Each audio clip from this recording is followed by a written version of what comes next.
Hi, everyone. So welcome to HC 604 Career Development. Today we're going to talk about career counseling. Essentially, this is going to be an introduction to career counseling. So let me share my slides. Okay, so I'm going to go full screen. All right, so again, career development, and today we're going to focus on career counseling. So what do I mean by career counseling? Well, one of the major associations in the United States regarding career counseling is known as the NCDA, National Career Development Association. So you may already be familiar with the NCDA. It is a subsidiary and also has a relationship with the American Counseling Association. So within the ACA, again, the American Counseling Association, the NCDA is one of the divisions that focuses on career development and career counseling. So according to the NCDA, career counseling is defined as an opportunity for a deeper level of involvement with the client based on establishing a professional counseling relationship that has the potential for assisting clients with career and personal development concerns beyond those included in career planning. So if we look at this again, essentially what we're talking about is career counseling is a form of counseling that focuses on the deeper level. So rather than focusing on specific task-oriented issues, we're more focusing on personality, character development, mental health concerns, larger wellness factors. And with that, too, because counseling is about a professional relationship, using the counseling relationship to assist with career and personal development concerns, beyond those included in career planning. We'll talk about career planning in the next slide. There's a lot of different definitions of career. To make things simple, the term we're going to use in this class, career is essentially what you do with your time. That can absolutely include activities that one gets paid for, such as a job or doing some sort of work, but also hobbies, interests, activities can also be defined as career. That definition is very focused to counseling because, again, we have the wellness model.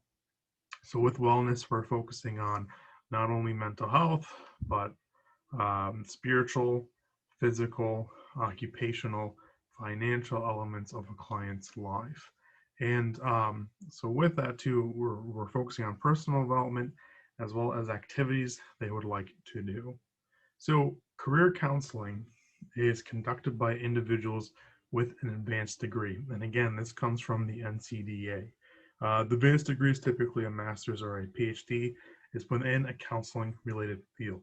So, to simplify all of this, essentially, career counseling is done by counselors trained in some sort of counseling discipline. Could be school, mental health, pastoral, rehab, just to name a few. So with that, again, that's what makes career counseling variation different than what we'll talk about on the next slide. So in the definition, it said basically it's tasks unrelated to career planning. So what's career planning? Well, that last slide had a very vague definition.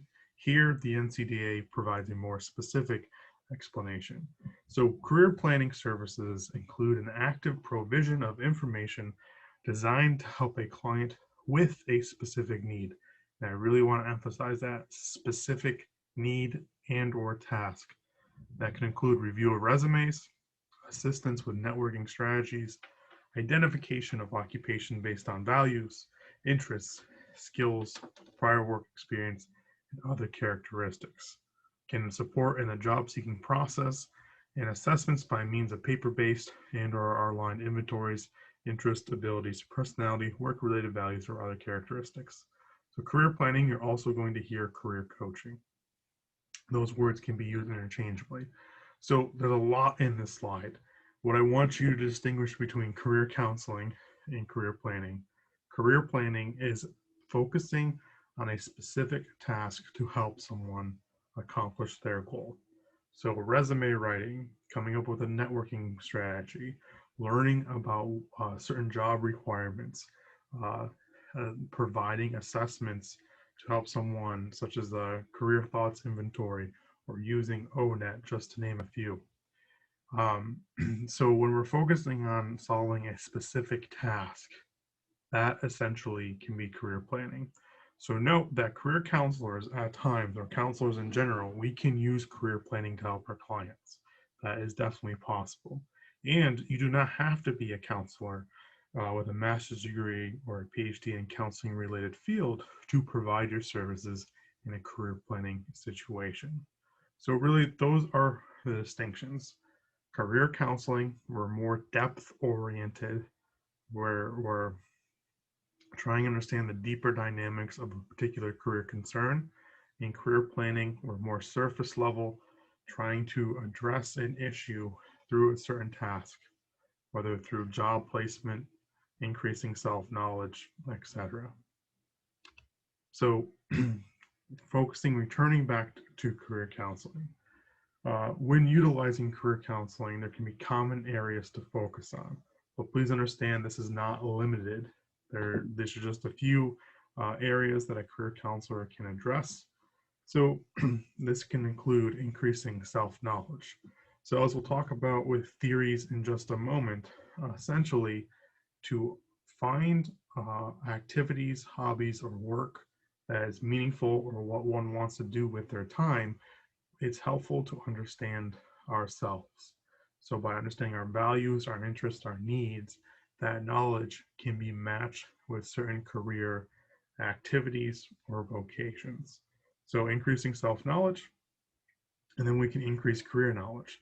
So I may know myself, but I don't know what it takes to become a chef or a doctor.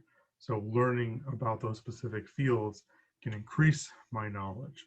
And with increased knowledge of self and career, that can help me with problem solving and decision making. So let's say I know myself and I know possible careers out there, but I'm not sure what to choose or what to focus on. Well, we can focus on problem solving and decision making with our clients. We can focus on specific skill development, whether that's career planning, or let's say anxiety is impacting someone during a job interview or even work performance, we can help with coping skills. And again, as we'll talk about throughout this class, the importance of relationships and networking, we can help our clients develop relationship skills and increase their sense of support. And finally, another more depth-related element of career counseling is helping people find meaning and purpose. So we're going to talk more about these concepts in further detail as we go along, but those are just the various elements that we can focus on with clients from a career counseling lens. And again, as you can see, can be quite a bit of overlap between career counseling and traditional mental health counseling. Because as we refer back to the NCDA definition, career counseling is counseling using a therapeutic relationship to help not just with career concerns, but also personal growth and development. So as counselors, we can be directive, non-directive, and collaborative. So directive is the counselor is taking charge, essentially assigning tasks for a client to do. So let's say I'm working with a client who wants to increase self-knowledge. Giving them a personality test to take is a directive approach. Non-directive is the client is taking the lead. So to help build a relationship, we could use person-centered counseling, which is traditionally a non-directive approach. With regards to meaning and purpose, we can use a collaborative approach, such as existential therapy, where we are working together to help foster a sense of meaning and purpose. So common careers counseling techniques and interventions. So as you'll see, some of these we can see in other school counseling or mental health counseling approaches, and these are some that are typically unique to career counseling. The first is formal versus informal assessment. So what I mean by this, a formal assessment is something that has a direct answer to it. So a classic multiple choice test is a formal assessment because depending on what selections you utilize in the multiple choices, that gives a certain score, and that certain score relates to some sort of an interpretation or answer to what those results mean. Career thoughts inventory, Myers-Briggs, strong interest, those are all classic formal assessments. An informal assessment means there's not always an answer that we can reference. So informal assessments can be a career construction interview where someone can provide various answers that all have meaning to them.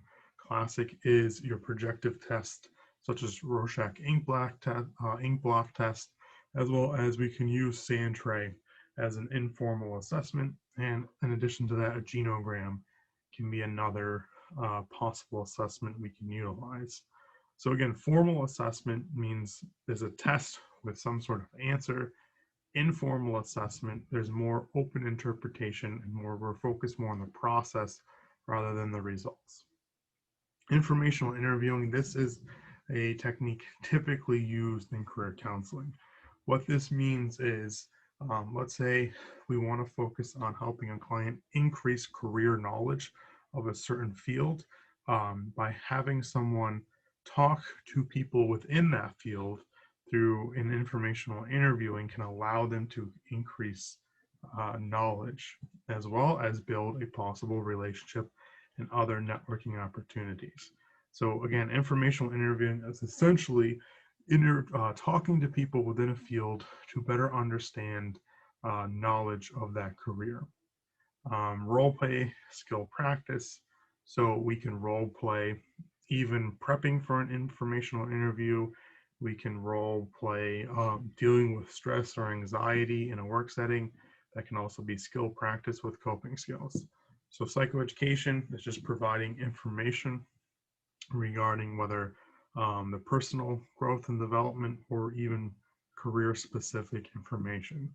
So we could talk about resumes, we could explore just the frustration sometimes in statistics regarding job placement, etc. Action plans, that's goal development. So coming up with some sort of plan, whether a networking plan, a self-care plan, a safety plan, etc. Those are all considered action plans. Helping skills, therapeutic relationship. So again, we can use our sense of self to help promote growth and development. We can develop coping skills. We can also use interpersonal approaches to help someone not develop relationships outside of counseling session.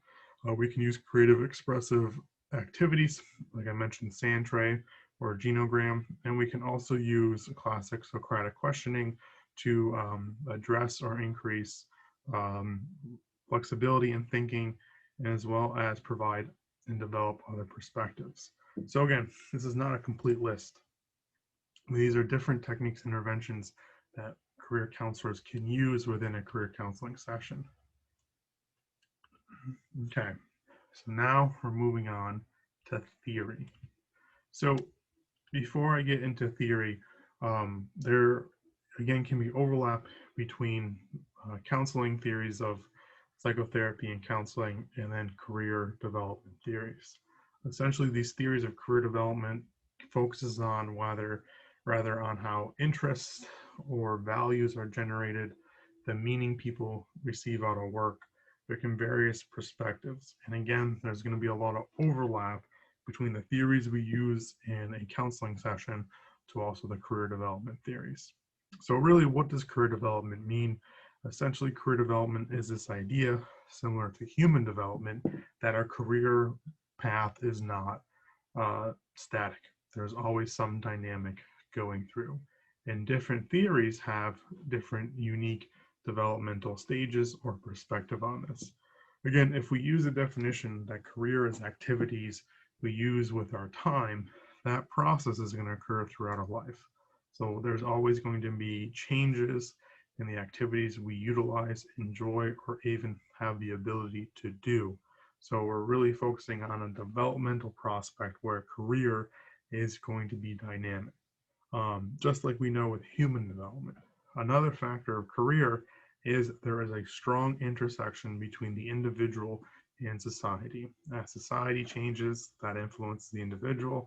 As the individual changes, that can influence society. So from this model, we're going to start with trait theories.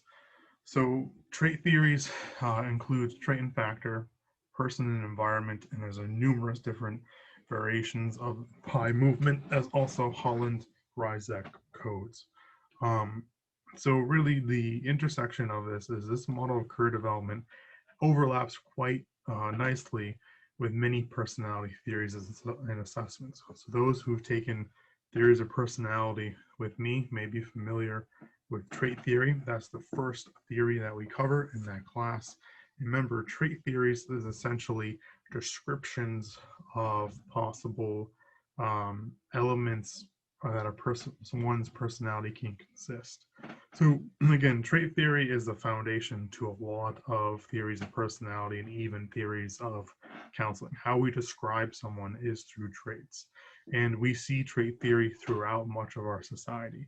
When you look at a job posting, we use the framework of traits. So characteristics, qualities, or qualifications they're looking for, again, those are descriptions of what personality or abilities that they are requiring for this job. And when we are doing an interview, the interviewers as well as the interviewee are seeing, is this person a good fit for the job? So that's a classic person and environment. Does a person's personality match, or excuse me, not just personality, but does a person's personality, skills, abilities, characteristics match the environment of the work? Can they do the tasks? Are they going to be a good fit into company culture, etc.? Again, without knowing it, we're using trait theories. So the thing with trait theories, we describe the person in the present moment. And it's typically language that can be accessible.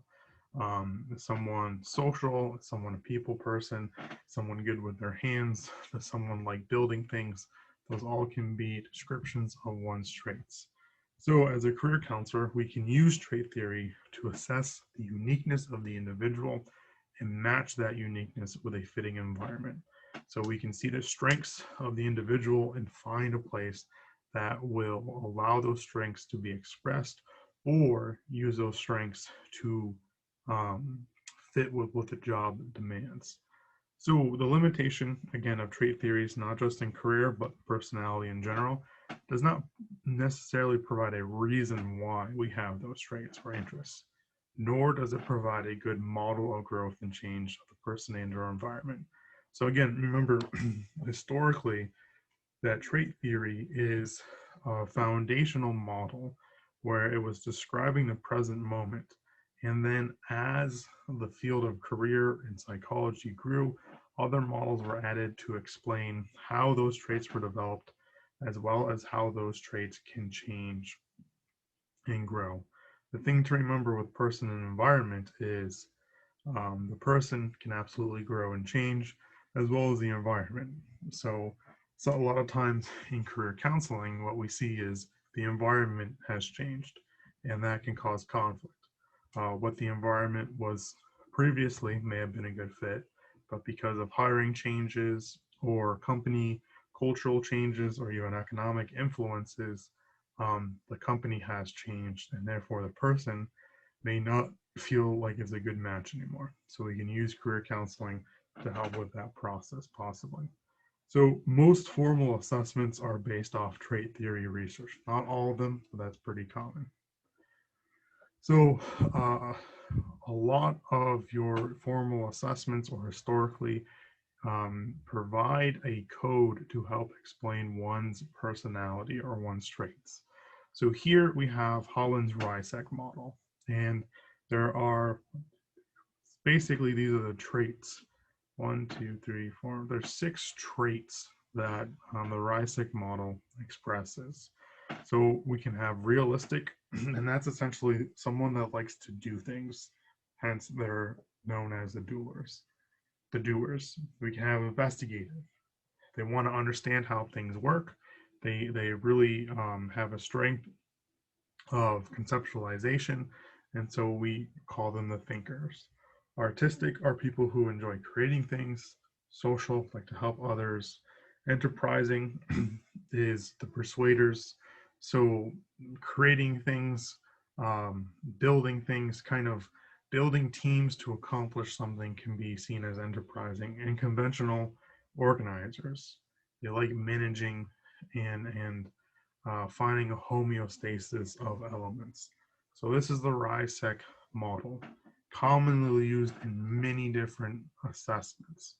So as we can see from this description, how the RIASEC works is depending on the assessment, we can have a 1 to 3 person code, 3-letter code as a result. And what this means is we can have let's say an IRA, which stands for realistic, investigative, and artistic. So what that means when someone took an assessment, their 3 highest scores were an RIA, and they have those various traits of realistic, investigative, and artistic.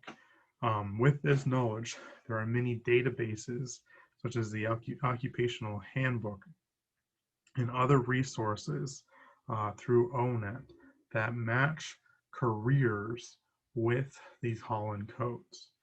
And so as we can see too, the way the RIASEC is developed is letters that are close together have a strong connection or a strong correlation, which means there are occupations that exist that allow those traits to be expressed. The less connected these traits are means there are less occupations with those unique traits that are expressed. So let's say we have an EIR, so a realistic, investigative, enterprising. Those traits are not always connected, so it may be difficult to find an environment that allows those traits to be expressed. It's important to note that doesn't mean there's anything wrong with that individual. It could just mean they have a large or a very strong view of interest, and then that's going to find a unique environment to allow that expression to occur. Okay, so with that, we're going to take a moment to practice the trait activity. So without really thinking about it, I want you to reflect on how would you describe yourself in 5 words. So we're going to take a moment to do that. So how would you describe yourself in 5 words?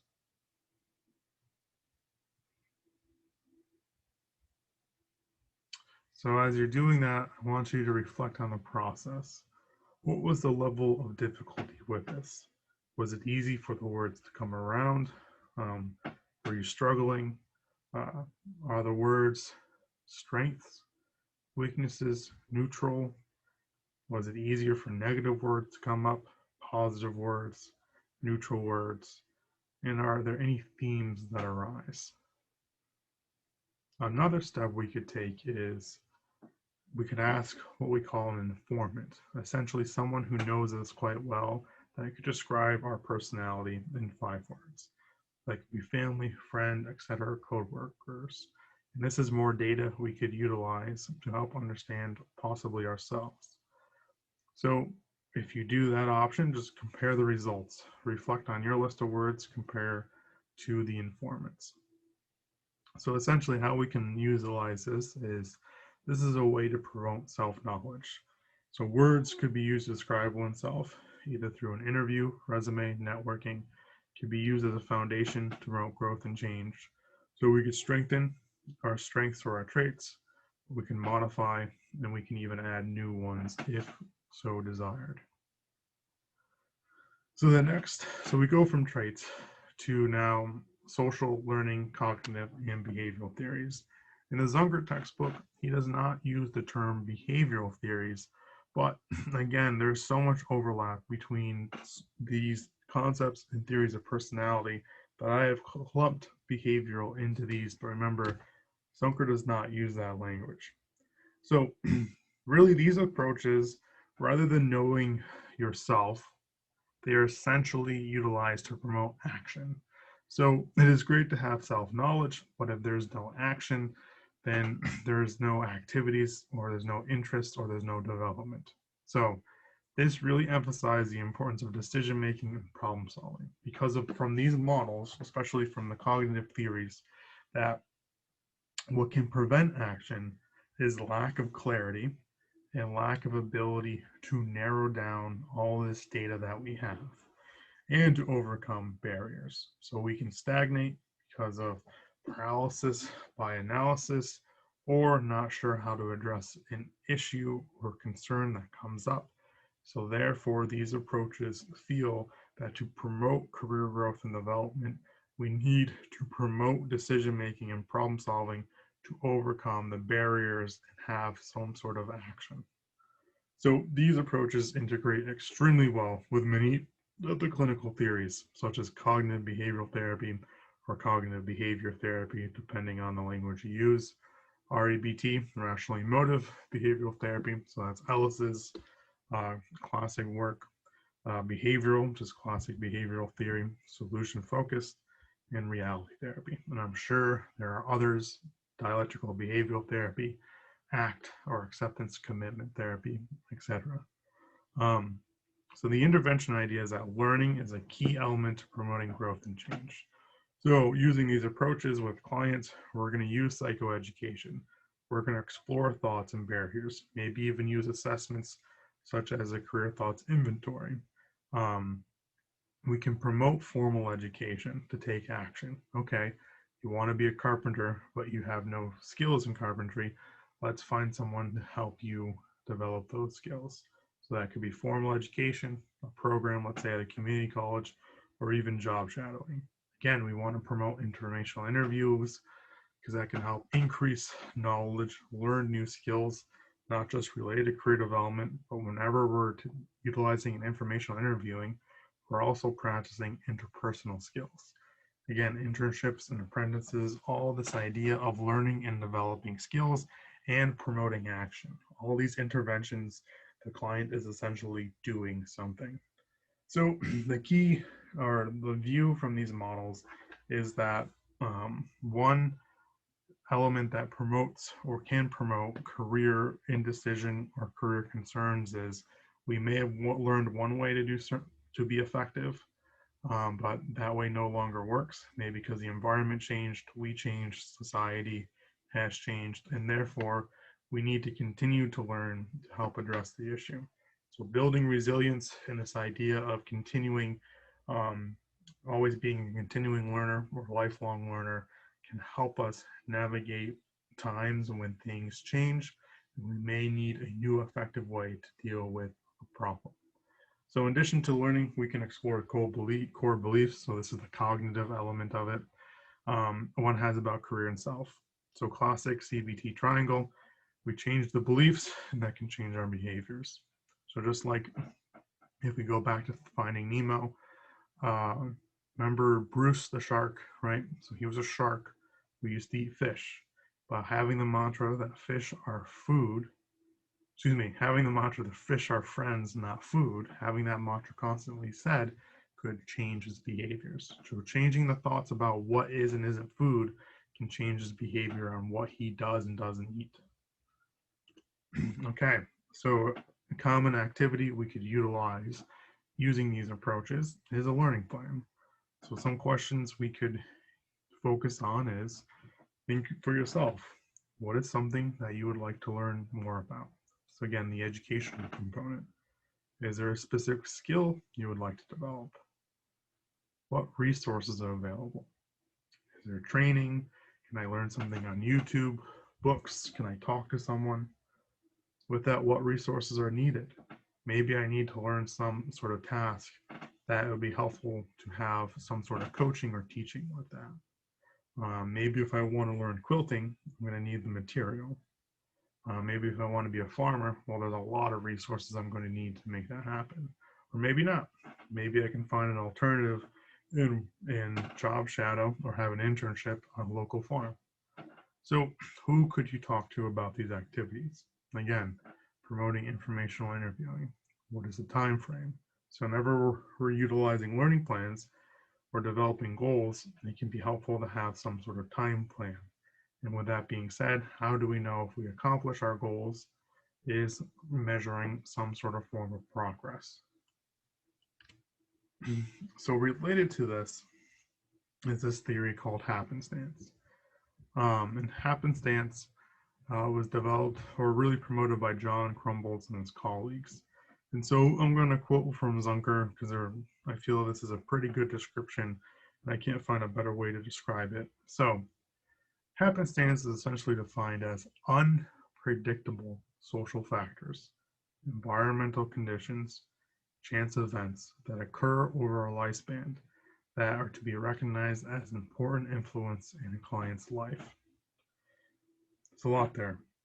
So, as we talked about earlier when we did the introductions and reflected upon how we got to where we are, there was a lot of times unforeseen events occurred and we took opportunity of them that allowed us for our career to develop. So again, looking back on your career story that you wrote earlier, some of you may have experienced happenstance where an unplanned opportunity was presented to you. So again, it's unplanned, it's out of our control. But, and this is where it feels kind of weird to understand, but we can build the conditions to allow happenstance to occur and to take advantage of meaningful happenstances. So the weird thing when we're studying career development is the starting off, we don't always have a lot of happenstances, or we may not be aware of them. And so really where this theory kind of came from, at least the anecdotal story was, Krumboltz shares a story, and I may mess up the details, but he wasn't always interested in psychology. And one day he was playing a tennis game, and with that tennis game, he was talking to someone who was a psychology instructor. And from there, that kind of developed his own interest. So for my own story, I started off in physical therapy, and it wasn't until really I was working in sports medicine and just feeling miserable from those experiences and just knowing something wasn't right. So I went to Barnes & Noble's and for the first time in my life started reading about psychology. And from those moments, like, that's it. I'm really interested in learning more about this. So happenstance elements happen quite a bit when you explore people's stories. It could be one person's working in one field, then a former colleague or friend calls and say, hey, this opportunity is available, would you like it? So really, happenstance is all this kind of like cascade effect. And to help promote it, this activity happenstance is we want to promote activity over stagnation. So happenstance is greatly related to networking. As we'll talk about in a future class, is we have two types of job markets. We have the open job market, which is your classic job postings, such as on Indeed, with a newspaper or some sort of other database website. Then we also have the hidden market, which are job opportunities that are not posted. And really how one can be exposed to the hidden job market is through networking.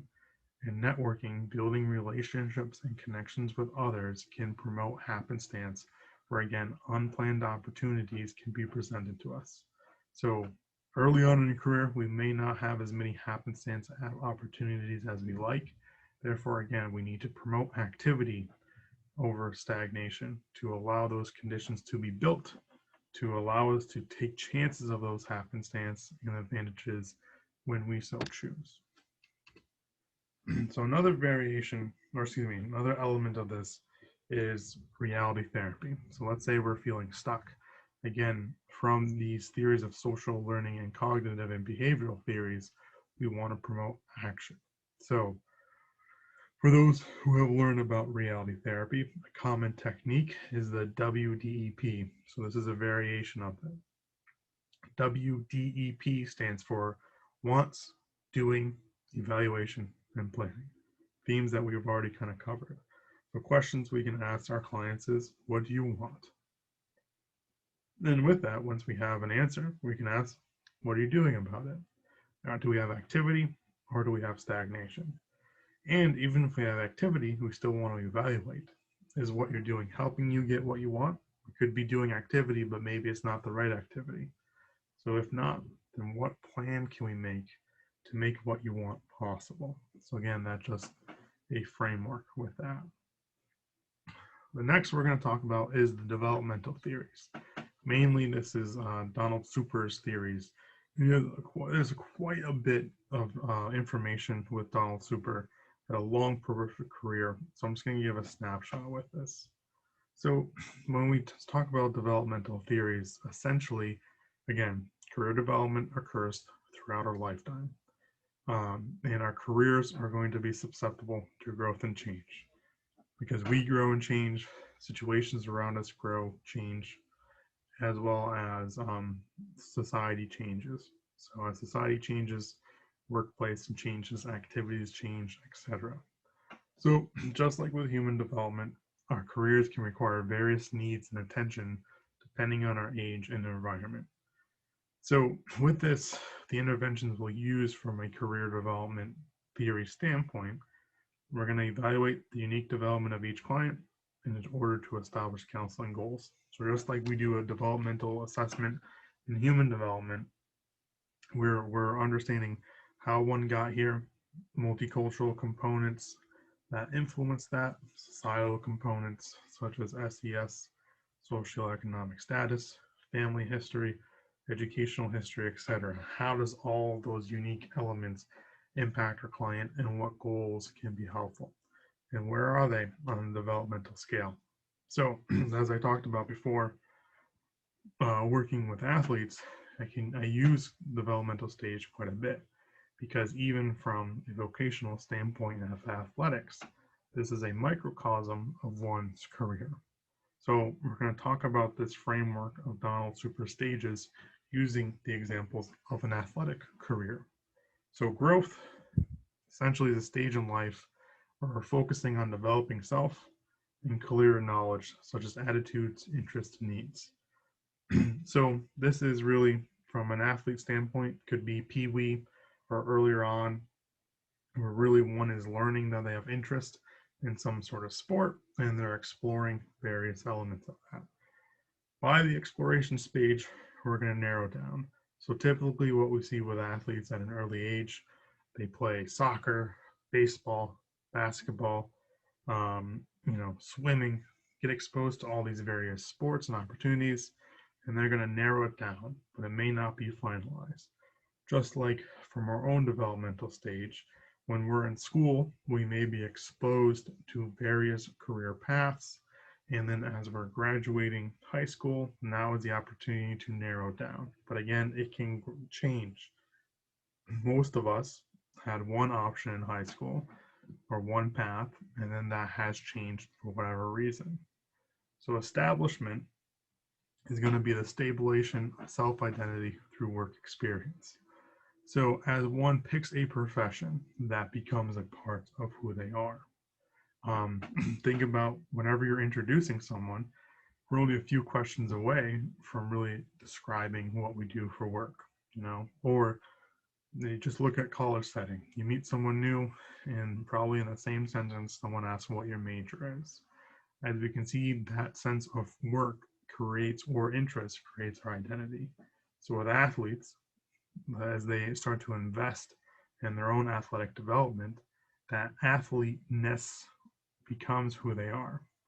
And once they become that, the establishment, we want to maintain it. We want to maintain our self-identity. So we're going to adjust to maintain or improve position and situation.